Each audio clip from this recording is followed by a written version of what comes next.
예, 디지털 경제 2강입니다. 그래서 우리가 지난 시간에는 디지털 경제가 무엇을 우리가 디지털 경제로 이야기하는가에 대해서 얘기를 해봤죠. 디지털 경제는 이제 어떠해야 된다, 그죠? 그 부분에 대해서 이야기를 했었습니다. 그래서 디지털 경제라는 것은 결국 디지털화된 시대에 우리가 향후 어떠한 기술들이 선두되고 있고 그 기술들에 따라서 우리가 어떤 방향으로 비즈니스 모델을 구축하고 그죠? 뭐 그런 것들을 우리가 파악할 수 있는 그러한 어떤 안목을 가지는 것이 디지털 경제에서 우리가 디지털 경제가 어떤 것이라는 것을 알아야 될 이유라고 말씀을 드렸습니다. 그죠?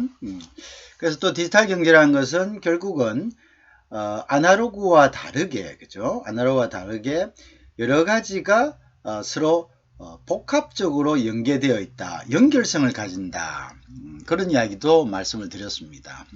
그러면 이제 이러한 것들을 가능하게 해주는 것은 결국은 데이터다. 이런 이야기죠.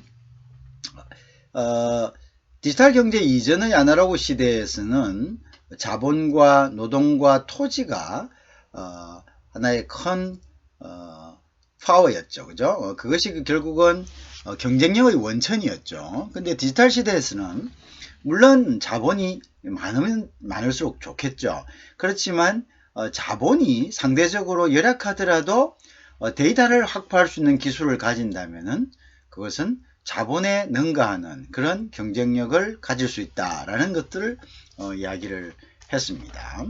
자, 그러한 것들을 기초로 해서 이제 앞으로 쭉 디지털 경제에 대해서 살펴보고 디지털 경제에서 출현하는 기술들에 대해서도 구체적으로 살펴보고 이 기술들을 토대로 어떠한 비즈니스 모델들을 우리가 구상할 수 있는지 그런 것들이 굉장히 중요한 거죠. 그것이 어떻게 보면은 우리가 이 과목을 학습하는 가장 주된 목적 중에 하나일 수도 있습니다.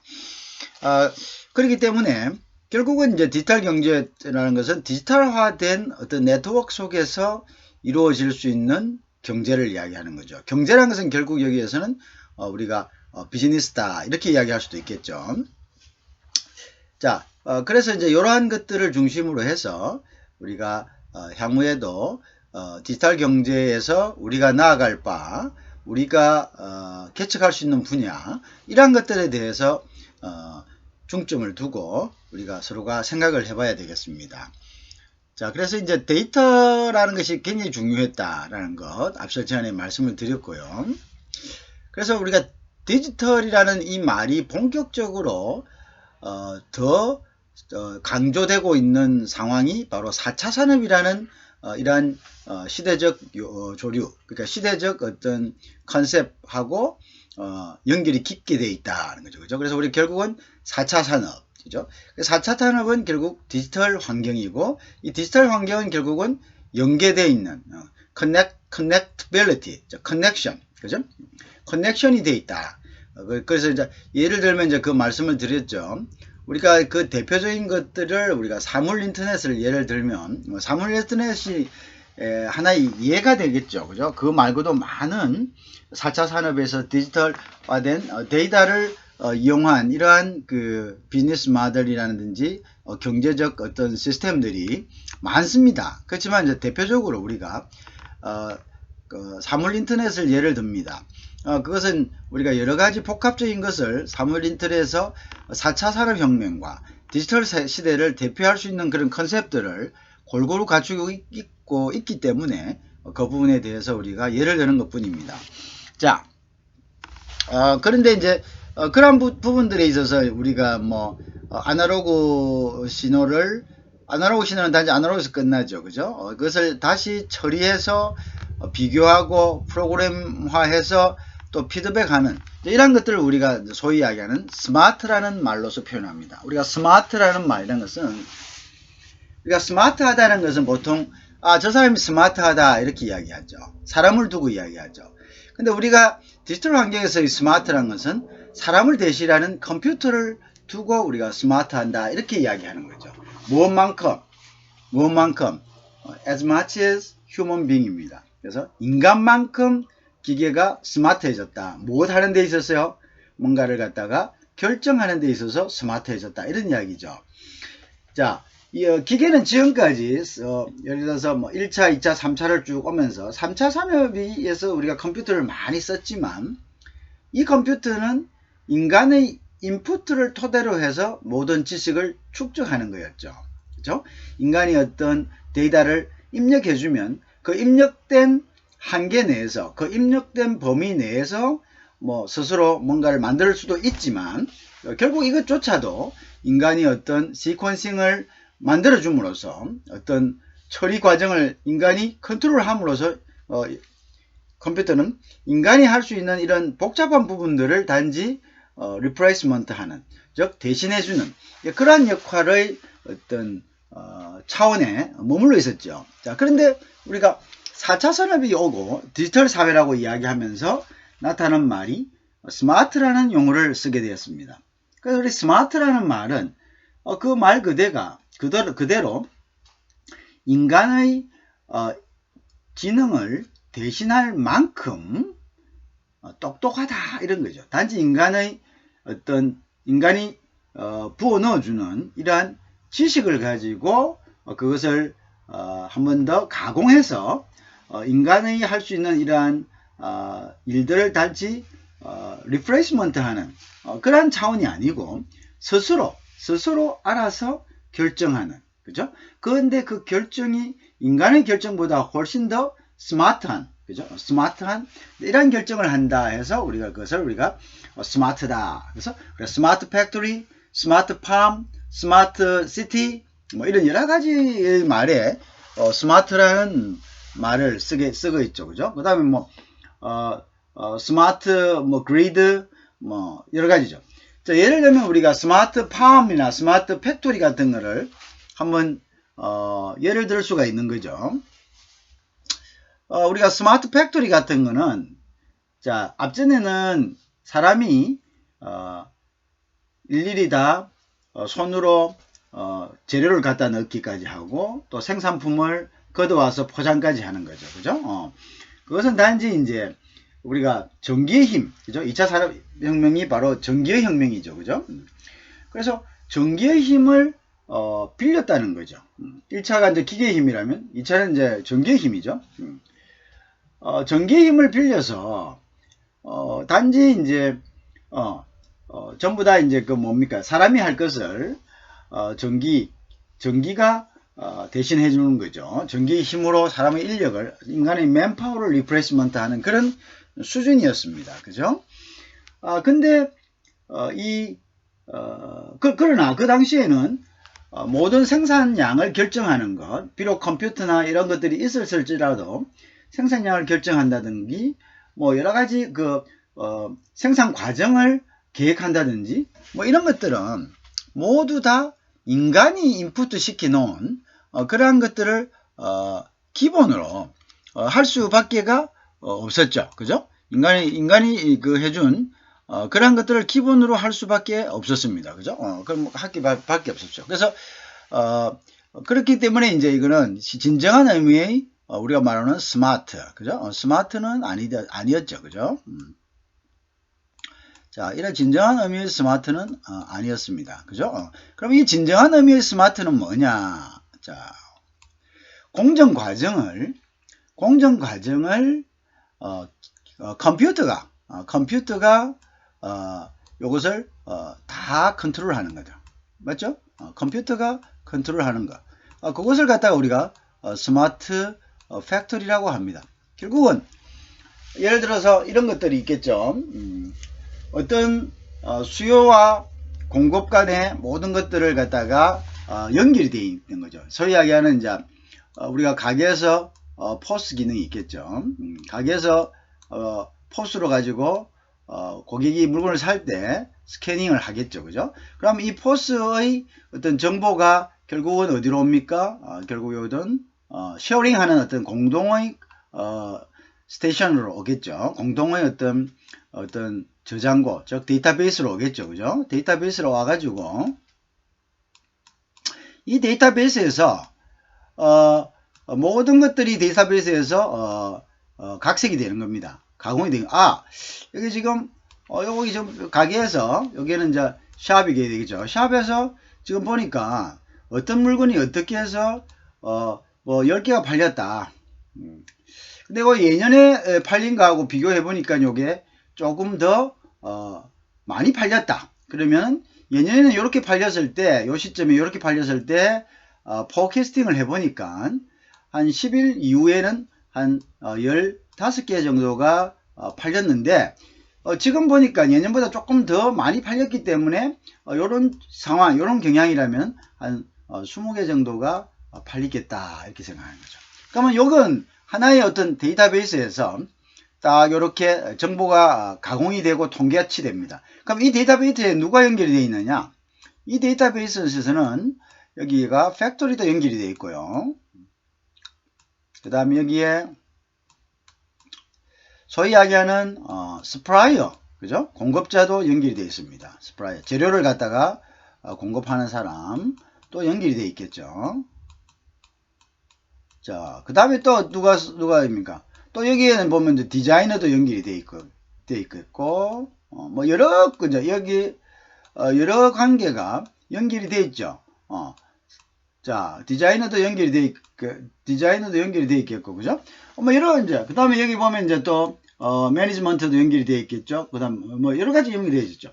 그 다음에 여기 이제 로지스틱도 연결돼 있고요. 자, 그러면 무슨 이 데이터베이스에서 실제 매장에서 팔려오는 이러한 정보들이 그대로 다 공유가 되면서 그러면 어떤 이제 시퀀싱이 되느냐? 자, 보세요. 이 로지스틱에서는 지금 보니까 요 정도면은 향후 일주일간 우리가 운반해야 돼. 즉 매장으로 공장에서 아마 요러 되면 한 20개 정도를 만들 거다. 이런 게 나오는 거죠. 그러면 우리가 여기에 따른 배차를 이렇게 하고 또 요 보니까 어디에 많이 팔렸고가 나오니까 이제 요 20개를 나누는 뭐 부산에 뭐 3개, 서울에 5개 뭐 이런 식으로 광주에 2개 뭐 이런 식으로 그러면 요게 벌써 배차 간격이 딱 나오는 거죠. 미리. 그럼 이 사람들은 다른 로스 없이 배차 간격을 딱 할 수 있는 거죠. 왜 그러냐? 보세요. 옛날에 이런 시스템이 되어 있지 않은 아날로그 시스템에서는 이러한 것들이 전부 커넥션이 없었습니다. 이러한 것들의 연결성이 없었죠. 연결성이 없으니까 우리가 소위 위하여는 휩 이펙트, 휩 채찍 효과라는 것이죠. 자, 여러분들 채찍 제가 좀 글씨가 요즘 마우스로 해가지고 익숙하지 않아서 조금 넣습니다. 여러분 양해해 주시기 바랍니다. 휩 이펙트라는 것은 뭐냐면 우리가 채찍을 보세요. 이 채찍을 그냥 채찍이 아니고 옛날에 서커스 할 때 보면은 동물을 조련시키기 위해서 조련사가 자기 손잡이에서는 그냥 막대기처럼 되어 있고 손잡이에서부터 긴 뭡니까 가죽으로 휘날리는 그런 채찍이 있었죠. 그럼 이 채찍이란 것은 결국은 어떤 겁니까? 자, 여기는 여기까지 손목에 손이 있고 여기서부터는 이렇게 요렇게 돼 있죠. 그죠? 그래서 요 손이 잡았는 데를 조금만 흔들려면 요 뒤에서는 어떻게 됩니까? 이게 간격이 요래 가가지고 요렇게 흔들리겠죠. 그죠? 요렇게 흔들리겠죠. 자, 요런 것을 갖다가 우리가 뭐냐면 이만큼 흔들리는 것을 갖다가 채찍 효과랍니다. 뭐냐? 채찍을 휘두르는 사람은 손만 까딱 했는데 끝단에 와서는 엄청난 손을 흔드는 사람의 몇십 배가 넘는 폭으로 채찍 끝이 흔들리는 것, 채찍 효과다 이렇게 휩 이펙트다 이렇게 이야기합니다. 그럼 이걸 뭘 이야기하느냐? 옛날에 이렇게 이런 연결고리가 없을 때, 공유된 이러한 정보가 없을 때는 이 포스 즉 채 끝에 있는 세일즈에서는 습성이 어떠냐? 세일즈는 어쨌든 만약의 경우에 손님이 몰려왔을 때 물건이 없으면 자기들이 팔 수 있는 기회를 놓쳐버리겠죠. 그죠? 팔 수 있는 기회를 놓치면 결국 자기들이 손해를 보는 거와 크게 다를 게 없죠. 그럼 손해를 보면은 안 되니까, 실질적으로 자신들의 판매 예상 물건이 10개일 수도 있습니다. 10개. 그럴 때 이 사람들은 안전하게 생각하는 거죠. 10개였는데 실제 손님이 더 올 수 있을 거다. 그래서 주문은 20개로 하는 거죠. 그죠? 그럼 10개가 더 늘었습니다. 자, 그럼 요거는 이제 그대로 공장으로 가느냐? 지금과 같은 시스템에서는 데이터베이스가 됐을 때는 바로 공장으로 가지만 옛날은 공장으로 안 갑니다. 요거는 바로 윗단계 유통 단계인 도매상으로 가겠죠. 그죠? 그럼 그 도매상에서는 또 똑같은 이제 생각을 하는 거죠. 이거 지금 10개 왔네요. 전체적으로 조합을 하니까 도매상이 컨트롤하고 있는 소매상들이 한 10개 된다. 10개 되는데 10개인데 요게 뭐 10개씩 다 왔어요. 10개씩 다 왔는데 총 합계는 요게 100개인데 요것도 지금 나중에 혹시나 수량이 더 늘면은 그 소매점에서 더 달라고 그러면 우리가 못 주게 되면 손해다. 그래서 이 사람들도 또 한 150개 정도로 주문을 합니다. 자, 어떤 현상입니까? 단계가 올라갈수록 소매점에서는 작았지만 단계가 올라갈수록 점점점 양이 늘어나서 최종적으로 채찍의 제일 끝인 공장으로 보고됐을 때는 이게 거의 몇 배가 되는 거죠. 공장으로 보고됐을 때. 자, 이런 것을 우리가 채찍 효과를 합니다. 자, 그러면 실질적으로 팔 건은 1000개인데, 100개인데, 각 대리점 한 10개 대리점에서 여기 올라오는 거는 300개 정도가 된다는 거죠. 300개. 자, 결국 이 300개는 채찍 효과에 의해서 부풀어 난 거죠. 자, 그러면 어떤 문제가 생깁니까? 이 300개라는 것이 늘어남으로써 결국은 무엇이 발생하죠? 금융비용이 발생하죠. 기업은 이 300개의 물건을 만들기 위해서 은행에서 대부를 냅니다. 그죠? 근데 100개만 만들 것의 대부를 내면 딱 좋은데 300개에 해당하는 대부를 내기 때문에 결국 그것은 고스란히 제품 원가에 포함이 되겠죠. 손해보면서 비즈니스를 하는 기업은 없으니까요. 그렇죠?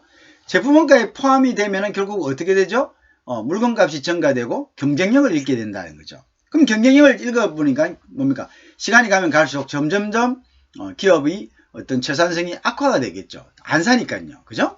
자, 이런 휩 이펙트, 이러한 것들은 옛날 아날로그 시대에는 이러한 것들이 대중인을 이루었다는 거죠. 대부분 보면은 그리고 이제 보통 보면은 이제 사장님들이 조금 자기 기업이 잘 된다 싶으면 이제 처음에 초심을 잃고 아날로그 시대 때는 기업의 사장들이 막 뛰어다니면서 일일이 지사 옛날 우리 영화 같은 것도 보죠. 출장 간다. 출장 간다는 게 뭐겠습니까? 실제 가서 소매점에서 팔리는 것, 그 다음에 중도매점에서의 애로사항 듣고, 그 다음에 실질적으로 가서 또 설문조사해 가지고 사람들이 어떤 취향을 갖다가 피드백 받고 이런 것들을 실질적으로 조사해야 되는데 그거를 이제 어느 정도 처음에 자기가 힘들게 비즈니스를 일으킬 때는 이제 자기가 이제 급하니까 막 열심히 하다가 그 다음에 이제 자기가 어느 정도 여유가 있으니까 그때는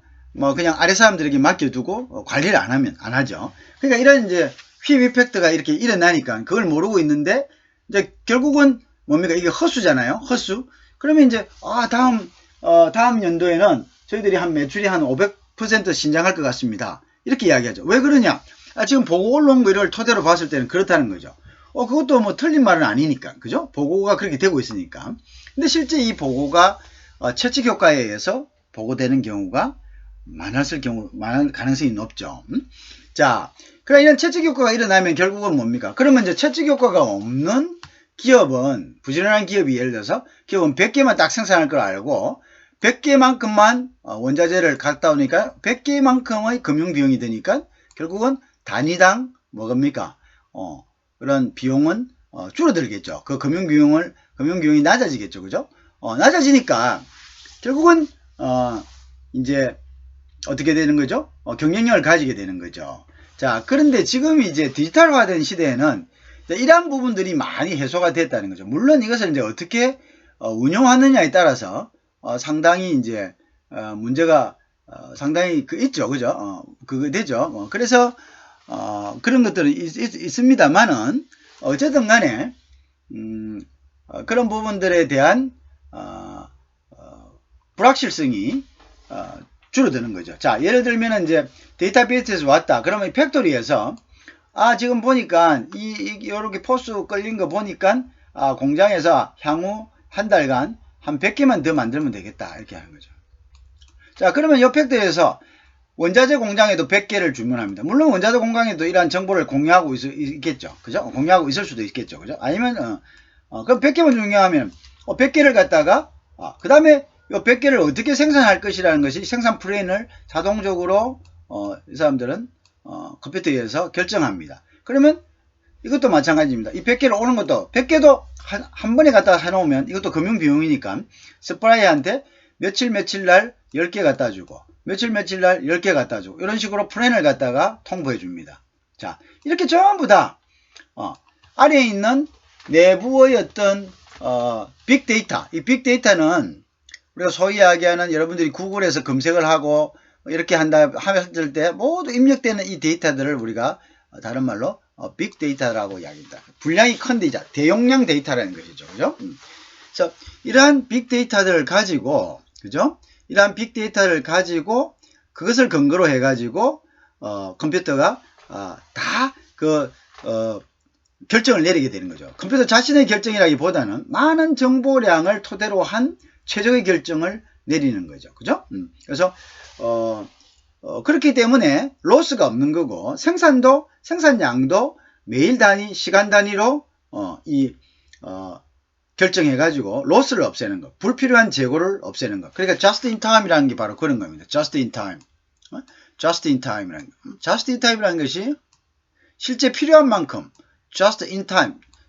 필요할 때 in time에 갖다 놓는다는 겁니다. 재고를.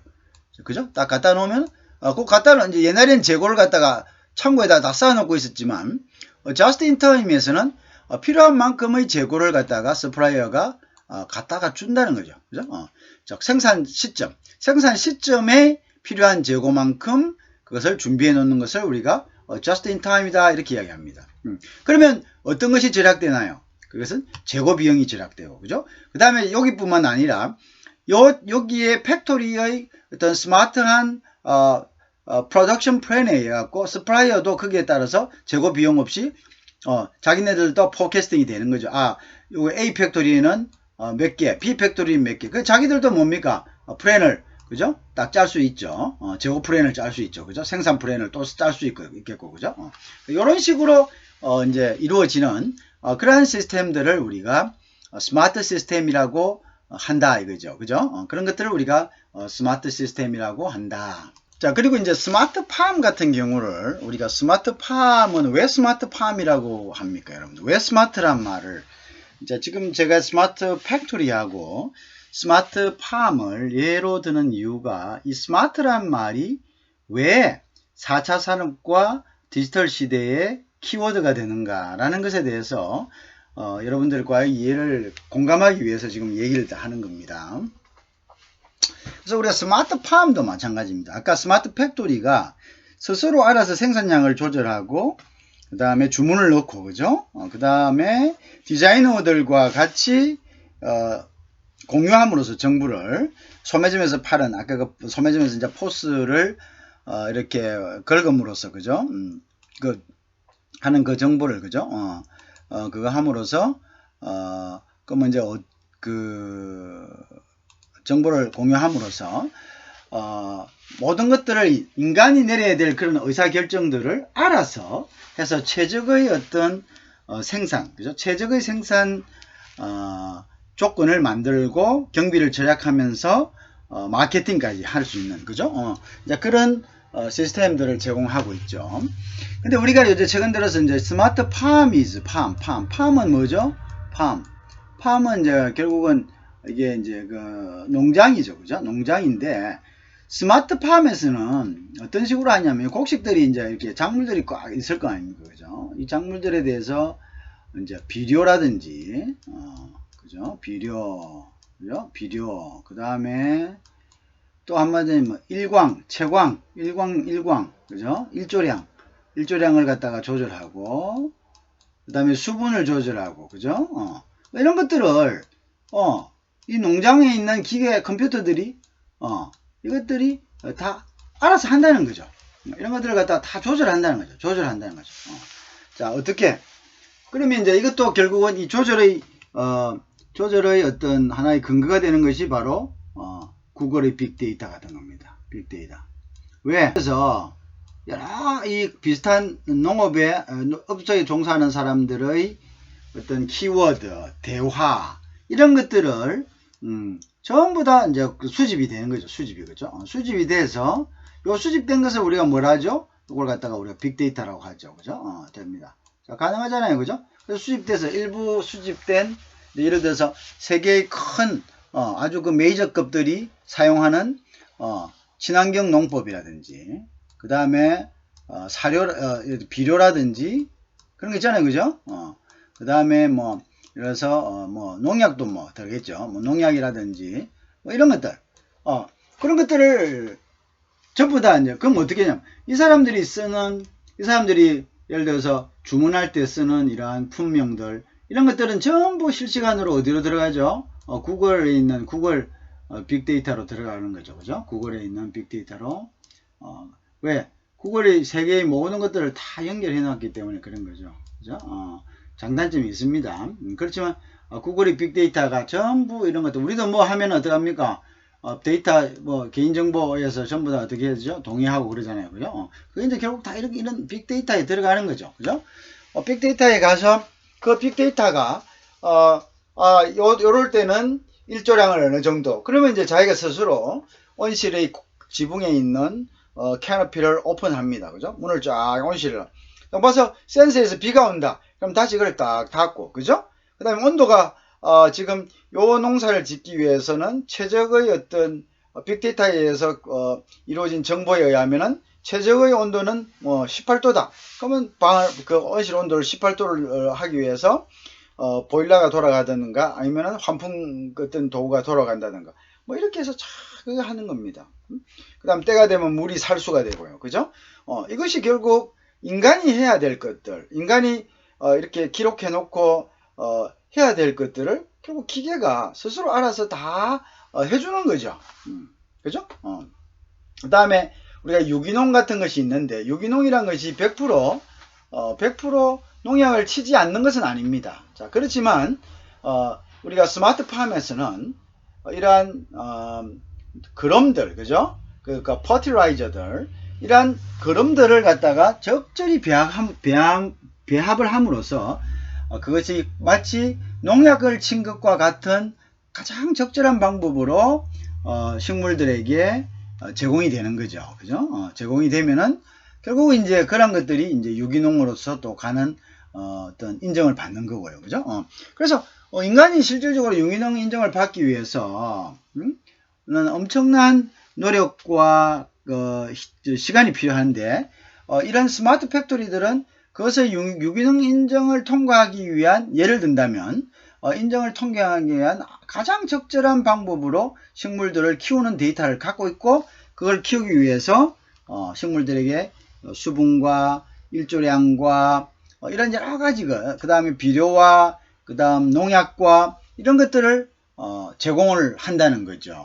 그죠? 이제 이렇게 됨으로써 결국은 유기농 작물을 갖다가 생산하는 이러한 팩토리를 이러한 팜을 우리가 유기농 스마트 팜이다라고 충분히 이야기할 수 있는 거죠. 그러니까 결국 이러한 것들도 빅데이터를 가공해서 그 빅데이터에서 나오는 정보를 토대로 해서 최적의 어떤 요소들을 갖다가 투입하는 그죠? 그러한 이제 팜을 우리가 스마트 팜이다 이렇게 명명을 하는 겁니다. 그죠? 그래서 우리가 지금까지 그러면 이제 스마트 팩토리하고 스마트 팜이라는 하나의 두 개, 뭐 스마트 그리드도 마찬가지죠. 그죠? 스마트 그리드도 우리가 그리드라는 것은 뭡니까? 발전된 전기를 각각의 사용처에다가 제공하는 데 필요한 어떤 망을 우리가 그리드라고 이야기합니다. 그죠? 그리드, 그죠? 그리드라고 이야기하죠. 그래서 스마트 그리드도 마찬가지입니다. 자, 이거를 에너지를 생산했습니다. 에너지를 생산해서 에너지를 어디다 저장해 놓을 건지, 그 다음에 가는데 어떤 시간에 가는 게 제일 좋은 건지, 어떤 곳에 전기가 필요하기 때문에 어떤 곳에 더 전기를 많이 공급해 주는 것이 좋은지, 뭐 이런 여러 가지 결정, 의사결정을 빅데이터에 의해 가지고 컴퓨터가 그것을 결정하고 배분하는 것. 이제 그런 것을 우리가 스마트 그리드다 이렇게 얘기를 할 수가 있겠습니다. 그렇죠? 그걸 우리가 스마트 그리드다 그렇게 이제 이야기하겠죠. 자, 그래서 어쨌든 우리가 스마트라는 말이 붙었잖아요. 스마트라는 말이 붙으면은 이 자체가 결국은 뭐냐면 인간의 지능을 대신하는 뭐라고? 인공지능이다. 이렇게 인공지능은 인간의 학습 능력을 가지는 그러한 이제 컴퓨터를 갖다가 우리가 인공지능이다 이렇게 이야기합니다. 그죠? 인공지능이다. 그래서 인공지능이 학습하는 방법을 우리가 머신러닝 또는 딥러닝이다 이렇게 이야기하는 거죠. 그죠? 머신러닝이나 딥러닝을 우리가 컴퓨터가 학습하는 방법을 우리가 이제 그렇게 표시를 하는 겁니다. 그죠? 자, 그래서 이제 다시 보면 요거는 이제 우리가 이제 그런 것들을 하기 위해서 지금까지 이제 한번 본 겁니다. 그죠? 그래서 죄송.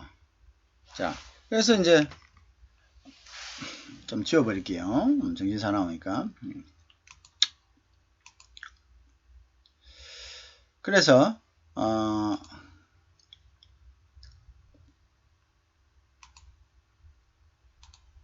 자, 그래서 우리가 그 스마트란 말의 의미가 왜 4차 산업과 연결이 되는가, 왜 디지털 사회와 연결이 되는가에 대해서 그 예를 한번 들어봤습니다. 그죠?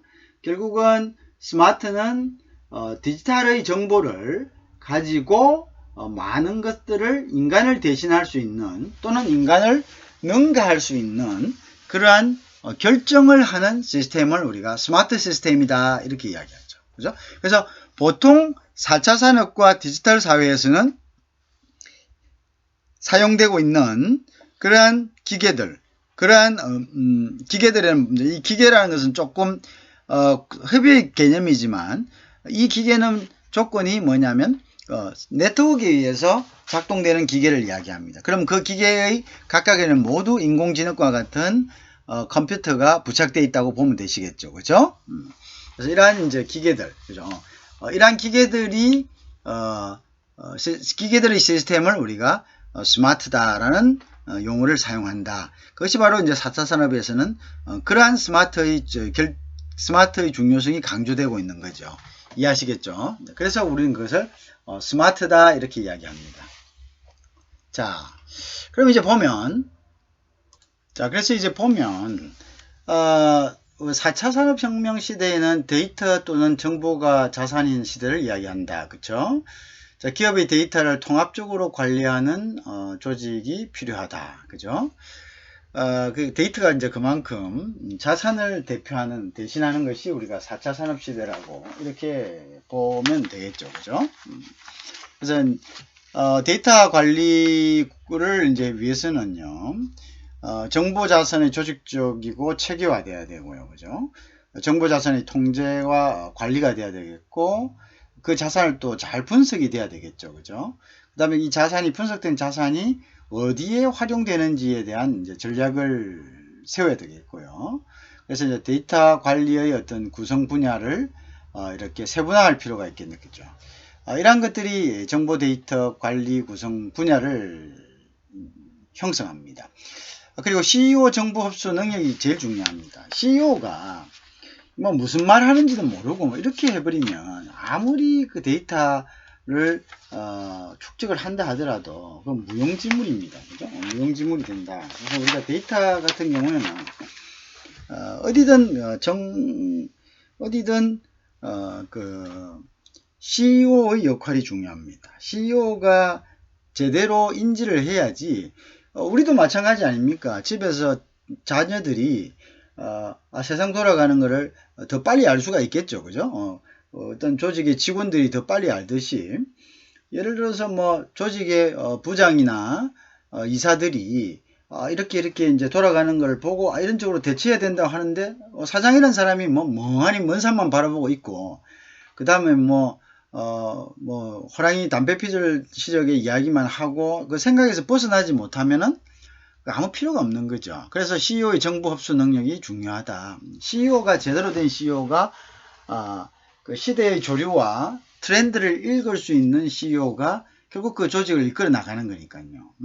CEO가 꿈쩍을 안 하는데 밑에서 아무리 이렇게 노력을 해봐야 그 성과가 미미할 뿐입니다. 그죠? 그런 조직들은 상당히 많습니다. 의외로. 그래서 이 CEO의 생각이, 왜냐면 CEO가 타성에 젖어버리거든요. 우리가 꼭 한 가지 명심해야 될 게, 이 수업을 듣는 여러분들도 향후에 CEO가 될 수도 있고 또 더 조직의 어떤 중요한 부분에서 일할 수 있는 사람들이 얼마든지 많이 있을 겁니다. 그런데 예를 들어서 자기가 자기 만족을 했다고, 자기 만족이라는 것은 이제 자기는 이제 자기 벌어먹을 거 가지고 있고 자기 가족들 먹여 살릴 거 충분히 확보되어 있고 이렇다고 해서 그냥 생각이 되면 내가 회사를 하니까 내가 너희들을 밥 먹여준다 이런 생각을 갖고 있는 CEO들이 많아요.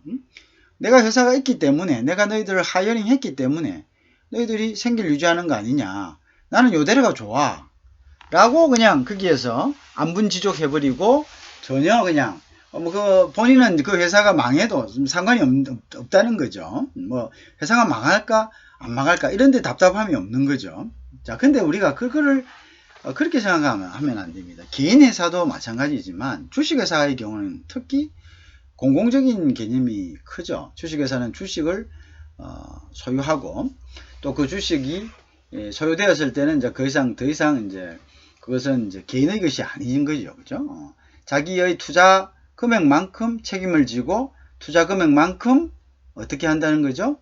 이득을 가져가는 건데, 그런데 이제 책임이란 것은 물론 자기의 어떤 분량만큼 지지만 대표이사 같은 경우는 그게 틀리잖아요. 주주들은 그렇게 지지만 대표이사는 전체적인 책임을 져야 됩니다. 자기 목뿐만 아니라, 그죠? 왜냐하면 그것을 할 거라고 자기가 대표이사를 맡았기 때문이죠. 그런데 이제 이런 분들이 보통 보면은 이게 그냥 개인적인 이 조직을 사기업이라고 생각하는 거죠. 물론 사기업은 맞죠. 그렇지만 우리가 그 기업이 사회에서 어떤 역할을 하고 있는 한은, 그죠? 특히 주식회사 같은 경우는 개인 기업이 될 수가 없는 거죠. 한은 우리가 그 기업의 어떤 조직에 들어온 사람들은 자기 인생을 그렇게 투자하는 거잖아요. 예를 들어서 한 달에 월급을 몇 푼 받기 위해서 자기가 거기에 인생을 전적으로 투자한 사람은 없을 겁니다. 왜? 그런 사람들은 또 다른 조직으로 옮겨가겠죠. 그죠? 그런데 보통의 경우는 자기가 어떤 자아를 실현하기 위해서 내가 사회에 사람으로 태어났고 사회의 구성원으로서 내가 뭔가 일을 하는 모습을 보여주고 싶고 그 일을 하는 모습을 통해서 나의 존재를 다른 사람들에게 확인시켜 주고 싶고, 그죠? 그러니까 그 사람 입장에서는 자기가 다니는 회사가 잘 돼야 되겠죠. 그리고 그 자기가 하는 일 자체가 보람이 있어야 되겠죠. 그죠? 그래야지 자기가 다른 데 투자할 것을, 그 조직에 와서 투자하는 것의 의미를 찾고 자기 인생의 이제 결코 돌아오지 않는, 그죠? 그 사람의 인생을 거기에다가 쏟아붓는 거잖아요. 그죠? 그러면 그걸 돈으로, 월급으로 비교할 수가 있겠습니까? 비교할 수 없는 거죠. 그것의 보상은 그 사람이 스스로 느끼는 정신적인 만족에 있는 거죠. 그래서 그 사람이 그 회사를 다니면서 나는 정말 뭐 월급이 문제가 아니라, 뭐 월급을 많이 주면 더 좋지만 월급이 적더라도 내가 여기에서 내가 하고 싶은 거 하고 내가 이렇게 함으로써 나를 낳아주신 부모님께 의젓하게 또 사회의 한 이들로서 살아가는 것을 보여드리는 것이 내가 기쁘고, 그죠?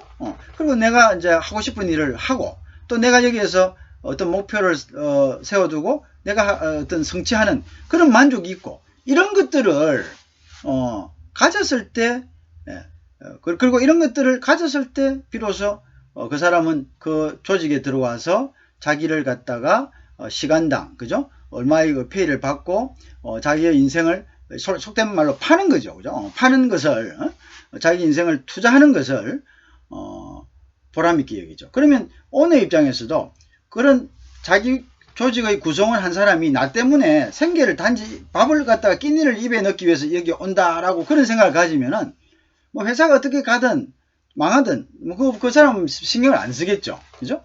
그렇지만 그게 아니다는 거죠. 그죠? 그게 아니기 때문에 끊임없이 조직은 어떻게 해요? 생존하고 발전하기 위해서 노력해야 되고요.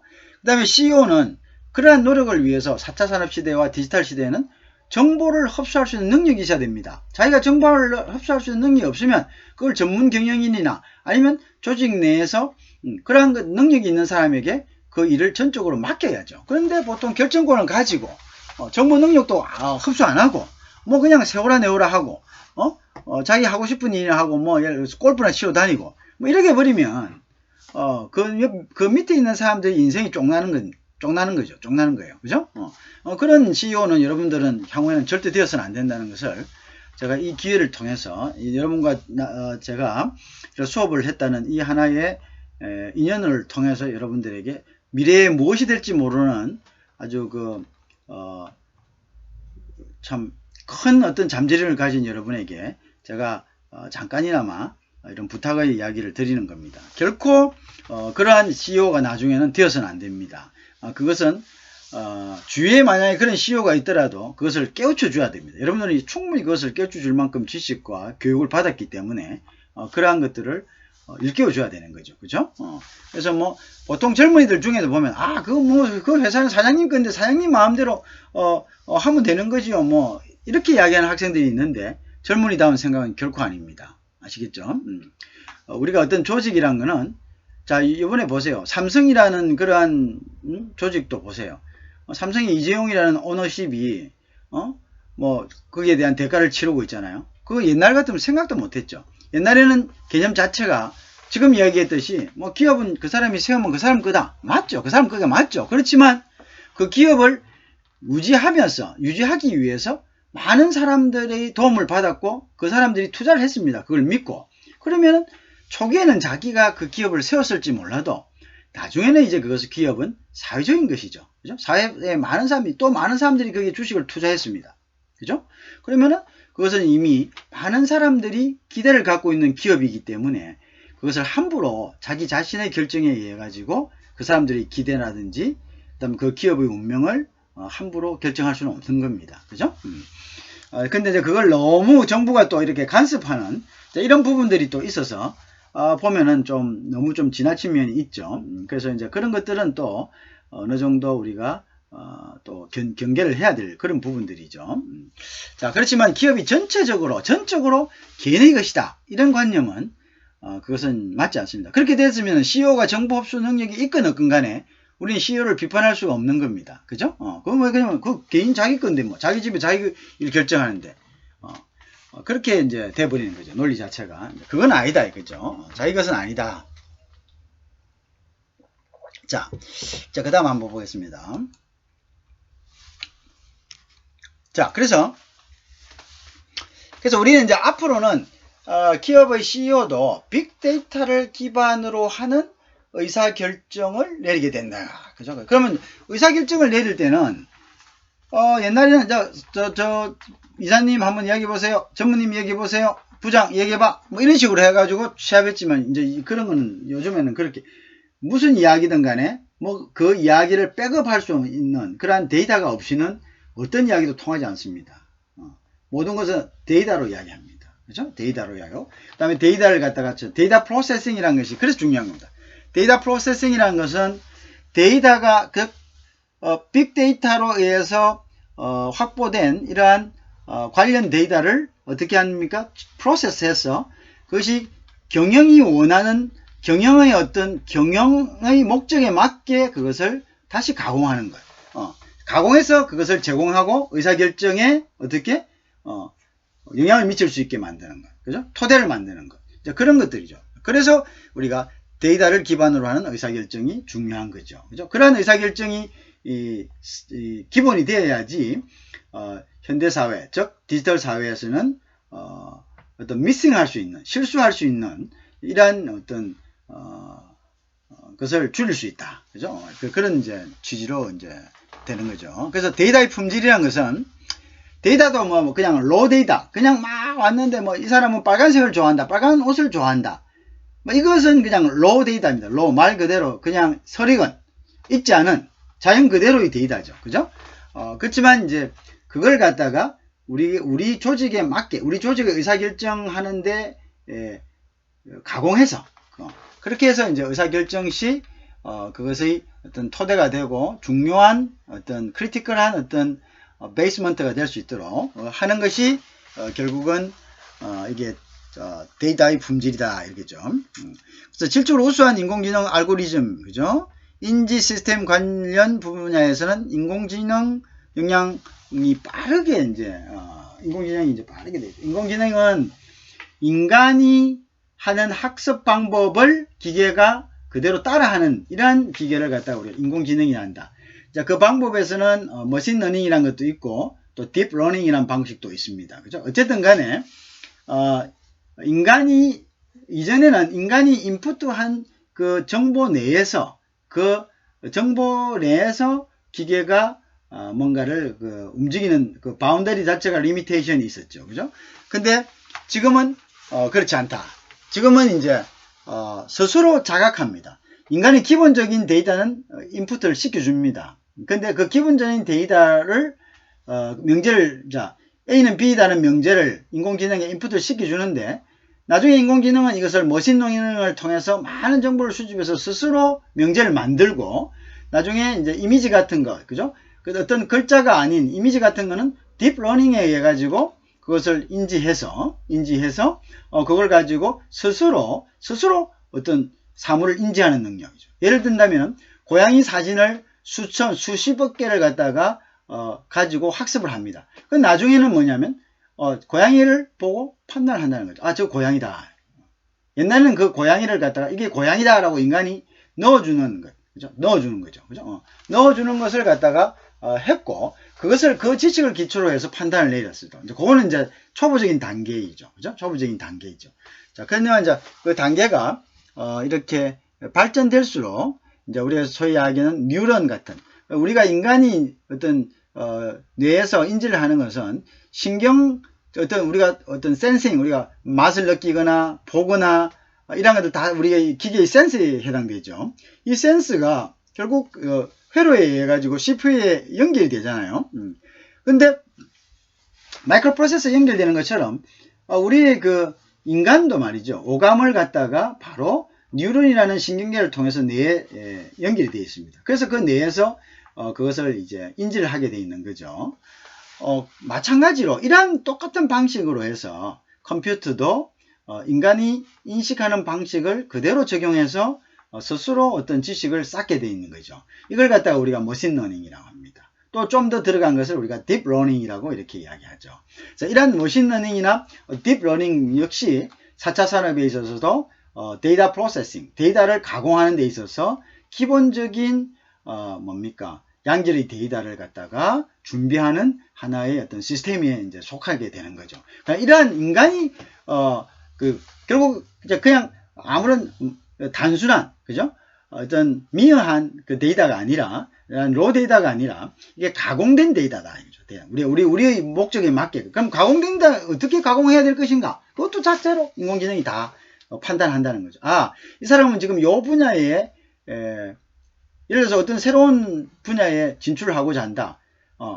어떤 경우냐? 이렇게 합시다. 예를 들어서, 저쪽에 우리하고 종교가 조금 다른 지역들, 아주 좀, 우리하고 종교가 이질적이라서 우리가 접하지 못했던 그런 지역들, 그죠? 사우디아라비아나 이런 아랍 쪽들. 그러면 이제 그쪽에 대해 진출하게 된다면, 우리가 그쪽에 대한 사람들의 생각과 문화와 이런 데이터들이 필요하겠죠? 그러면 이제 막상 이제 예를 들어서 그러한 이제 회교적인 그러한 사람들의 어떤 회교권의 문화에 대한 막연한 데이터만, 로 데이터죠. 막연한 건 아니지만, 그러한 것들만 갖고 와서 한다면 그거는 쓸모없는 데이터죠. 그 데이터가 우리의 의사결정에 맞게 데이터 프로세싱을 해야 된다는 거죠. 그죠? 그런 이제 데이터 프로세싱이 된 것으로서 우리가, 그래서, 그죠? 의사결정을 내리는 거죠. 그것이 이제 의사결정의 질을 향상시킬 수 있다. 이거죠. 그래서 빅데이터는 거죠. 그래서 이제 퍼셉션 한다, 지각한다는 거죠. 인공지능, 아까 이야기한 인공지능과 머신러닝과 딥러닝 같은 이제 이런 것들은 지각하는 컴퓨터다, 컴퓨테이션이다 이렇게 되는 거죠. 그죠? 그래서 자, 그래서 인공지능에서 이제 퍼셉션 하고요. 그다음 데이터의 진단성, 즉 데이터부터 가치 있는 정보를 인출해내는 거. 그러니까 이제 아까 같은 이야기입니다. 이것을 가치 있는 정보를 인출해내는 과정을 데이터 프로세스라 이렇게 이야기합니다. 그죠? 그래서 빅데이터를 가지고 우리가 디지털 경제의 시대에서는 데이터 프로세싱, 즉 빅데이터를 가공해서 의사결정에 필요한 프로세싱을 만든다. 그죠? 그게 굉장히 중요한, 그게 아주 키가 되는, 그죠? 그러한 이제, 환경이 되겠죠. 그래서 이제 빅데이터를 활용한 의사결정에 이제 일반화 문제가 있다. 그죠? 그래서 이제 빅데이터를 기반으로 한 인공지능 알고리즘이죠. 이제 인공지능이 어떠한 알고리즘이라는 것은 미리 짜여져 있는 어떤 것을 취하고 어떤 것을 취하지 않는다는 것은 하나의 이야기하는 하나의 이제 알고리즘이란 것은 말 그대로 안에서 어떻게 작동할 것인가를 설정해 놓은 하나의 플로우 차트라고 할 수가 있겠죠. 자, 그런데 이제 우리 보통 빅데이터라는 것은 우리 인공지능이라는 것은 인공지능이 이쪽 거를 물으면 뭐 이쪽 거를 다 답하고 저쪽 걸 물으면 저쪽 걸 그 소위 유니버설한 아주 그 멀티 플레이어한, 그죠? 멀티 펑크션한 이러한 기능은 아직도 하지 못합니다. 어떤 특정한 분야에서 그 분야에 특화돼서 그 뭡니까 전문성을 가지죠. 인공지능이라는 것이. 그러니까 이제 그런 부분이 있어. 그러면 이제 우리가 여러 가지 분야가 필요할 때는 각기 다른 뭡니까 그 어떤 데이터와 컴퓨터가 필요하겠죠. 하나의 컴퓨터에서 여러 가지 멀티한 이러한 이제 다방면의 유니버설한 이러한 지식을 축적하는 데는 좀 한계가 아직은 있습니다. 이제 그것들은 기술의 한계란 것은 뭐 금방금방 극복되는 거죠. 그죠? 지금은 우리가 예를 들어서 뭐 달나라에 간다. 뭐 정말 꿈이나 꾸고 그 다음에 옛날에 스타워즈라는 영화가 있었는데요. 그런 영화에서 실천되는 것이 지금 뭐 불과 한 30년 정도 지났습니다. 그 30년 정도 지났는데 이거 다 실현되고 있잖아요. 그때는 그냥 말 그대로 SF 영화입니다. 공상과학 영화, 공상. 그냥 거의 뭐 꿈에서나 생각하는 이제 그런 영화였지만 사실은 얼마 하지 않아서 이게 실현되고 있는 거죠. 자, 그런 것들이 모두 전부 다 우리가 이제 지금 기술의 발전이라는 것은 단시간에 이루어지기 때문에 특히 우리가 1차 산업, 2차 산업, 3차 산업이 넘어올 때는 대략 한 100년의 어떤 1세기의 기간들이 소요됐지만 4차 산업으로 넘어오는 기간에 있어서는 굉장히 빠른 속도로 넘어왔습니다. 앞으로의 어떤 산업들, 향후에 또 발전된 산업들은 더 빠른 속도로 진화할 것입니다. 그래서 우리가 그런 이제 기술적인 한계는 우리가 지금 이걸 기술적인 한계에 부딪혔다 하면서 거기에서 모든 것을 갖다가 불가능으로 치부하거나 아니면 결정해 버리기에는 너무나 어리석다. 어리석은 시대에 와 있다. 그것은 뭐 어떻게 보면 하루아침에 극복될 수 있는 이제 이러한 문제일 수도 있다라는 것들을 우리가 이제 인지를 해야 되겠죠. 그죠? 자, 그래서 빅데이터가 지금은 어떤 의사결정의 일반화 문제보다는 어떤 특정한 부분, 그러니까 의사결정을 여러 개를 내립니다. 그죠? 내리는데 그것 전체에 대해서 다 다각하게 어떤 정보를 제공할 수는 없고 어떤 특정 분야에 대해서는 좀 집중적으로 제공할 수 있는 이런 한계를 지금 가지고 있지만 조금만 있으면 이러한 한계들도 곧 이제 극복될 수 있다. 이제 이렇게 이제 보고 있는 거죠. 자, 이제 그렇게 보고 있는 거죠. 그죠? 자, 그 다음에 보면. 자, 그래서, 조금 더 보면요. 빅데이터 기반으로 한 운영의 효율성 향상이다. 이런 이제 표제가 있는데요. 그죠. 아까 이야기한, 그죠? 아까 내가 처음에 이야기한 그 부분입니다. 그 공급관리망의 효율화. 자, 이제 우리가 데이터를 공유함으로써, 아까 이야기했죠. 데이터를 이제 공유함으로써, 이제 예를 들어서,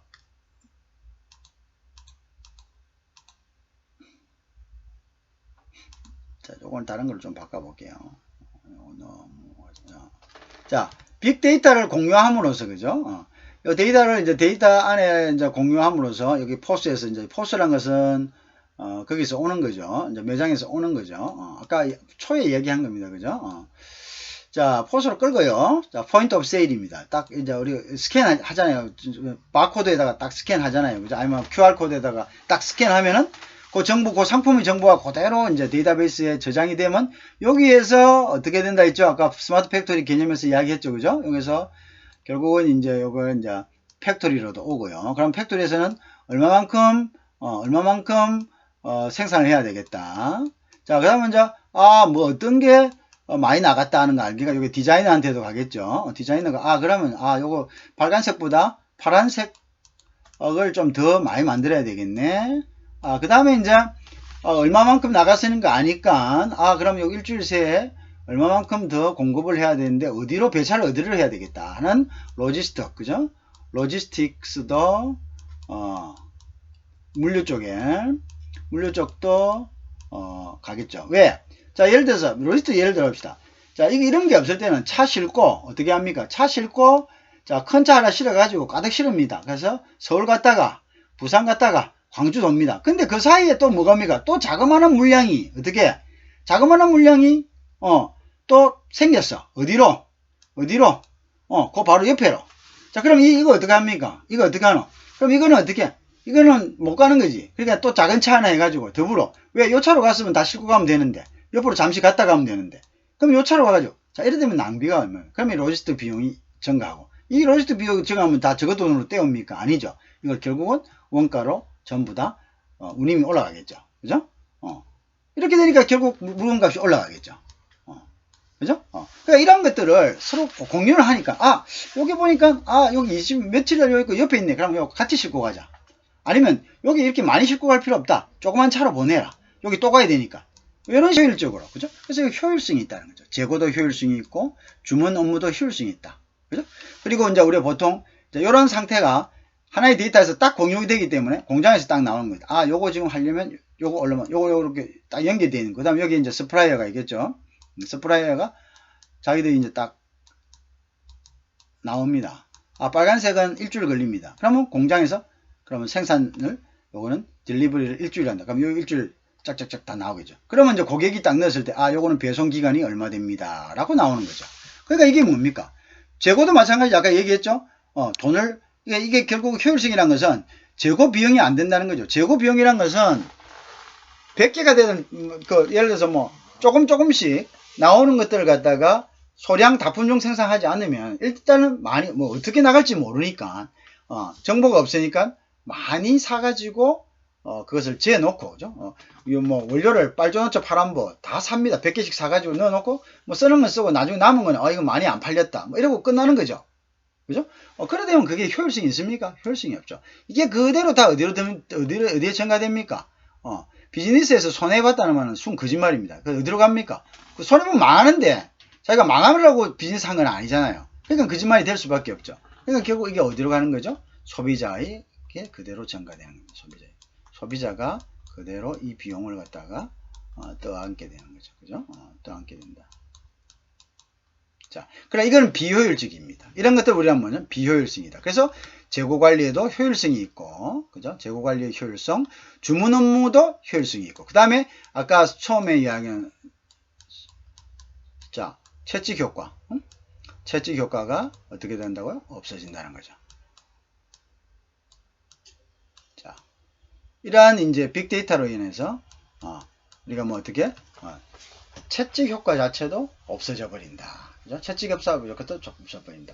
그럼 이 빅데이터를 여러분들 어떻게 구글이 어떻게 확보해서 가장 큰 빅데이터는 이제 구글이 이제 확보를 하고 있죠.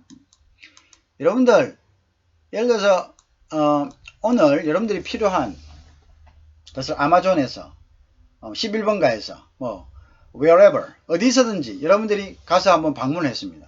근데 오늘 여러분들이 이메일을 쓰고 있다. 구글을 검색하고 있는데 보니까 오늘 조금 전에 내가 검색했던 품목들이 옆에 뜹니다. 그죠? 그게 결국 뭡니까? 나의 데이터가 스틸링 되고 있다는 거죠. 나의 데이터가. 근데 여러분은 거기에 대해서 다 구글을 사용하는 대가로 다 어그리먼트를 해줍니다. 다 동의를 해줬습니다. 미리. 나의 데이터가 내가 지금 찾는 것, 나의 일거수일투족이 다 어떻게 구글에 의해서 모니터링 되고 있다. 구글에서 모니터링 되고 있다. 그죠? 결국 그것이 가공돼서, 그 정보가 가공돼서 데이터 프로세스에 어떤 데이터 프로세스 엔지니어들에 의해서 가용돼서 그것을 필요하는 기업들에게 제공되고 있다. 그것이 바로 뭡니까? 그것이 결국은 디지털 경제다. 디지털 경제다. 그러한 시스템 하에서 우리가 디지털 사회는 움직이고 있고, 그러한 시스템 하에서 경제는 돌아가고 있다는 거죠. 그것을 우리가 뭐라고 한다고? 그것을 우리가 디지털 경제다. 이렇게 이야기하는 겁니다. 여러분 이야기 하시겠죠? 자, 그래서 이제 그 부분이 디지털 경제 하에서의 이제 공급 관리의 어떤 효율성, 뭐 이런 것들을 이제 조금 우리가 짚어봤습니다. 자, 이 강은 일단은 여기까지 강의하는 거로 하겠습니다. 매 강마다 제가 강조하는 부분은 시험, 그죠? 시험 문제가 나중에 중간고사, 기말고사 나오는데, 저는 시험을 매 주마다 나오는, 매 주마다에서 조금씩 한 개씩 이렇게 발췌해 가지고 그렇게 내도록 하겠습니다. 그래서 여러분들이 매 주마다 내가 하는 강의의 핵심, 그죠? 그것이 무엇인지를 여러분들이 노트해 놨다가 하면은 쉽게 답을 쓸 수 있습니다. 그죠? 답을 쓸 수 있고, 답은 보통의 경우에 몇 줄 미만인 내지는 몇 줄 이상 이렇게 합니다. 요거 왜냐면은 요게 답이란 것은 정확하게 이제 일단 주관식으로 써야 되니까, 그죠? 여러분들이 설명을 얼마만큼 들었고 그 개념을 얼마만큼 이해했냐에 따라서 여러분들이 답을 쓸 수 있습니다. 그래서 그런 점을 여러분 유의하셔가지고 매 강의마다 여러분들이 조금 요 강의 핵심이 뭐다라는 것들을 잘 노트 해놨다가, 그죠? 그래 하면 뭐 14주면 뭐 7개 이렇게 하면 되겠죠, 그죠? 7개, 그죠? 그렇게 하면은 문제 중간고사 7개, 기말고사 7개 뭐 이런 식으로 그러면 이제 답이 될 수가 있겠죠, 그죠? 자, 문제가 될 수가 있겠죠. 그렇게 해서 하고, 저도 강의를 하면서 매주 어떤 문제를 채택해야 되겠다라는 것을 강의가 끝난 다음에 제가 메모를 해 놓습니다. 그렇기 때문에 여러분도 그렇게 식으로 같이 하시면 될 것 같습니다. 자, 오늘 수고가 많으셨네요, 그죠?